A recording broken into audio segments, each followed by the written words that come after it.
আমার কাছে ডায়াবেটিসের রুগী। আমি তারে বললাম, তুমি করলা এনে ভালো করে পানিতে ডুবাইয়া ফরমালিন থাকলে ওইটা চলে যাবে, 15 মিনিট ভিজাই রাখলে ওইটা চলে যায়। তারপরে এই করলাটাকে ব্লান্ডার করে রস নিয়া, ওই রস সাথে তেলাকুচা পাতা নাকি কুচিলা পাতা, একই নাম, তেলাকুচা বা কুচিলা পাতা, ওই পাতার রস নাও, নিয়া নিম পাতার রস একটু মিশাও, 3 রস মিলাইয়া সকালে একটু খাও।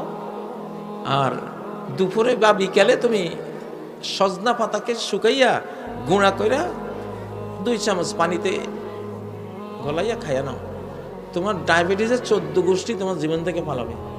কয়েকজনকে দিছি, প্রত্যেকে কারো 18, কারো 24, কারো কত, পরে এগুলি 15-20 দিন খাইয়া কয় এখন 5-5-এর মধ্যে 80 নামছে।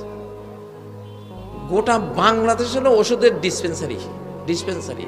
প্রত্যেকটা পাতা লতা, হেকিম এজমল খান পাকিস্তান সেই আমলের বড় হেকিম, বাংলাদেশে এসে পেশাবের জায়গা পান নাই উনি। সব ওষুধ, কই পেশাব করুন, সব ওষুধই গাছ।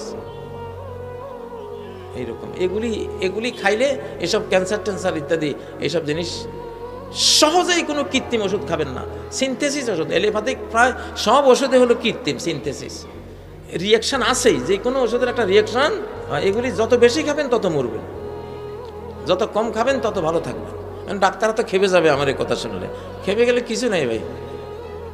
আমারে বলছিল যে হুজুর আপনার তো একটু প্রেশার বাড়ছে, চিরজীবন খাইতে হবে ট্যাবলেট। আমি একদিন খাইছি, মনে হয় একদিন খাইয়া চিরতরে ফেলাই দিছি, এটা কিচ্ছু নেই।